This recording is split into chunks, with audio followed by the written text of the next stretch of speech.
जय भोलेनाथ दोस्तों, मेरे चैनल पे आप सभी का एक बार फिर से हार्दिक स्वागत है, अभिनंदन है। भारतीय समाज में बहुत सारी प्रथाएं और परंपराएं हैं, जिनमें से कुछ अच्छी है तो कुछ बुरी हैं। परंपराओं का पालन करना अपने आप में कोई अच्छी या बुरी बात नहीं है। जो परंपरा आपको सत्य और ज्ञान को याद दिलाए वो अच्छी होती हैं, और जो परंपरा आपको सत्य से दूर ले जाए और आपके मन में भय का वास करे वो परंपरा हमेशा बुरी होती है। ऐसी ही एक परंपरा है श्राद्ध करने की परंपरा, जिसे कुछ लोग अच्छा मानते हैं और कुछ लोग इसे केवल अंधविश्वास मानते हैं।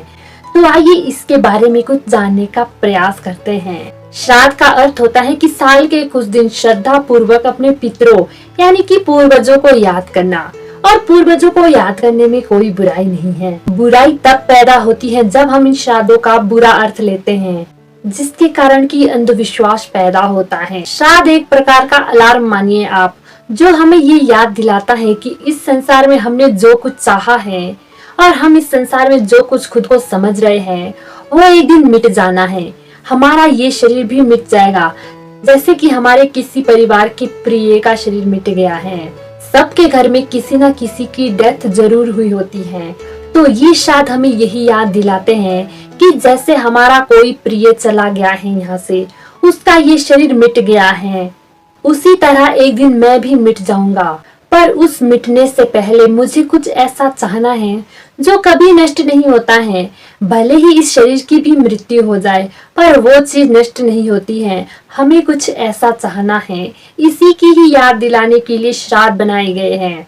पर आजकल लोगों ने श्राद्ध का गलत मतलब निकाल दिया है और ऐसे ऐसे भ्रम पैदा कर दिए हैं, जिससे लोगों के मन में भय का वातावरण छा जाता है और लोग डरते हैं कि उन्हें पितृ दोष लग जाएगा। जब मनुष्य को ज्ञान नहीं होता है ना, तो वो अपनी ही मनगढ़ंत कहानियां गढ़ता है और फिर कहता है कि मैं जो यहाँ अन्न दूंगा, जल दूंगा या जो भी यहाँ पर क्रिया करूंगा वो कहीं और जगह पे पितरों को प्राप्त होगी। एक बार खुद विचार करके देखिए ना कि आप अपने पितरों के लिए कह रहे हैं कि वो किसी लोक में हैं, किसी पेड़ पर लटके हुए हैं, प्यासे हैं, भूखे हैं। ये होना संभव है? भूख प्यास हमें शरीर में लगती है, ना कि हमारी आत्मा में भूख प्यास लगती है। उन्होंने तो अपना जीवन जी लिया, पर अब हमारा जीवन बाकी है। शायद अगर हमें ये चीज याद दिलाता है कि ये शरीर नाशवान है और इस शरीर के नष्ट होने से पहले मुझे कुछ ऐसा चाहना है जिससे मेरा उद्धार हो जाए, तो श्राद्ध आपके लिए बहुत उपयोगी है। और श्राद्ध की एक अच्छी बात यह है कि श्राद्ध के दिनों में लोग सेवा करते हैं, जैसे जानवरों की हो गई, गरीबों की हो गई, वो बात अच्छी है। पर याद रखिए, सेवा हमेशा वही कीजिएगा जहाँ उसकी जरूरत हो। अगर आप किसी ऐसे को अन्न खिला रहे हैं जिसके घर में अन्न के भंडार पहले से भरे हुए हैं, तो उस सेवा का कोई लाभ नहीं है। इससे अच्छा है कि आप ऐसे की सेवा करें जिसे उस सेवा की सच में जरूरत है। पर ज्यादातर लोग श्राद्ध इसीलिए मनाते हैं क्योंकि उनके दिल में एक भय होता है कि उन्हें पितृ दोष लग जाएगा। तो पितृ दोष के डर से श्राद्ध मत मनाइए। ना दान कीजिए और ना पुण्य कीजिए, बल्कि दान पुण्य करना है तो अपने सहज भाव से दान करिए। सच्ची सेवा के लिए दान करिए, ना कि दोष से बचने के लिए।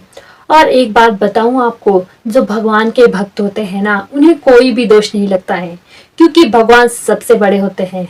अगर सेवा करनी है तो जो आपके पास जीवित बचे हुए रिश्ते नाते हैं उनकी सेवा करिए, अपनी सेवा करे, समाज की सेवा करे, और उस सेवा को केवल कुछ दिन ही नहीं करे बल्कि पूरे साल भर करे। कुछ लोग तो इतनी चालाकी करते हैं ना, माता पिता और घर वाले जीवित होते हैं ना, तो तब वो उन्हें देखते तक नहीं है, उनके साथ एक घड़ी भी समय नहीं बिताते हैं। पर जब वो मर जाते हैं तो तब वो उनका श्राद्ध करते हैं। इससे कोई लाभ नहीं होने वाला, क्योंकि अगर आपको कुछ करना है तो जीवित इंसान के लिए करिए, मृत के लिए नहीं। और मृत इंसान के नाम पर अगर कुछ करना भी है तो वो सिर्फ इसलिए करिए ताकि आपको वो सत्य याद आए कि ये शरीर नाशवान है। आपने जो जो चाहा है इस दुनिया में वो सब नष्ट हो जाएगा और उसे चाहने से कोई लाभ नहीं होने वाला। तो जिंदगी में ऐसा कुछ चाहिए जो कभी नष्ट ना हो, और वो चीज है परमात्मा की भक्ति, सत्य और ज्ञान। मेरी बातों को बड़े ध्यान से सुनने के लिए धन्यवाद। अगर यह वीडियो आपको अच्छी लगी हो तो वीडियो को लाइक, कमेंट और शेयर करना ना भूलिएगा। और ऐसी ही और वीडियो देखने के लिए चैनल को सब्सक्राइब कर दीजिएगा। मिलते हैं अगली वीडियो में, तब तक के लिए खुश रहिए, खुशियां बांटिए। अच्छे कर्म कीजिए और ईश्वर का नाम लीजिए। जय भोलेनाथ।